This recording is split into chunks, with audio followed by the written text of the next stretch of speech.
দিয়েছে রে ভাই, দিয়েছে। শাকিব খান পুরো ভরে দিয়েছে, কারণ রকস্টারের টিজার অফিসিয়ালি এসে পড়েছে। আর শাকিব খানের সেখানে পারফরমেন্স কি ছিল দেখার মতন, এডিটিং এমনকি কালার গ্রেডিং দুর্দান্ত ছিল। আর শাকিব খানের লুক জাস্ট অসাম। চলুন সকলে মিলে এই টিজারটি উপভোগ করি, কারণ হয়তো সকলে দেখে ফেলেছেন, কিন্তু কিছু বলবো, এমনকি টিজারটি সকলেই মিলে উপভোগ করব।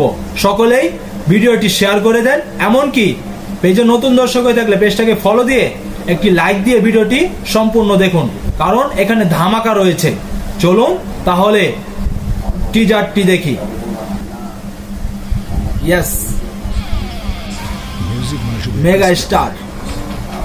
Sometimes ও it's more than life. আগুন, পুরো আগুন।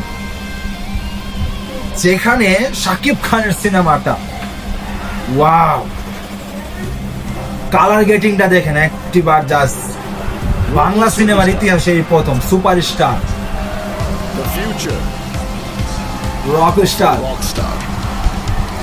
ও মাই গড, স্টেডিয়ামের উপরে, ও এই প্রথম মেগাস্টার শাকিব খানের সিনেমা। Wow, Where is the goon? কাঁপিয়ে দিয়েছে, কারণ দেখুন জাস্ট, ও আমাকে পুড়িয়ে দাও, এই গানটি থাকবে মূলত। শাকিব খানের লুকটি জাস্ট একটিবার ফলো করে দেখুন।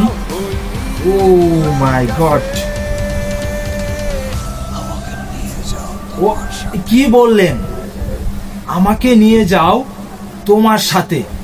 ও মাই গড, শাকিব খান পুরো হিট, কারণ এই সিনেমা যেভাবে শাকিব খানকে উপস্থাপন করেছে, এমনকি শাকিব খানের লুক, পুরো নেট দুনিয়াতে এখন ঝড় সৃষ্টি হয়েছে। সেই ঝড়ে পড়ছে পুরো দেশ, কারণ শাকিব খানের এখানে যেমন কালার গেটিং, এমনকি তার লুক, এমনকি তার যে স্টেজ কাঁপানো পারফরমেন্স, তা ছিল দুর্দান্ত। আমার দেখা মতো সবচেয়ে সেরা ছবি শাকিব খানের জন্য হতে চলেছে, কারণ যেখানে তার লুক ছিল, এমনকি যে কালার গেটিং নিয়ে আলোচনা চলছিল, সেই কালার গেটিং হয়তো এই সিনেমাতে কেউ প্রশ্নও করতে পারবে না যে কালার গেটিং খারাপ ছিল। যেখানে অসাধারণ অসাধারণ অসাধারণ পারফরমেন্স করে এই টিজারটি এগিয়ে যাচ্ছে, এমনকি ঝড়ের গতিতে নেট দুনিয়াতে উড়ে বেড়াচ্ছে। আপনাদের মতামত কি অবশ্যই কমেন্ট বক্সে কমেন্ট করে জানাবেন, এমনকি ভিডিওটি বেশি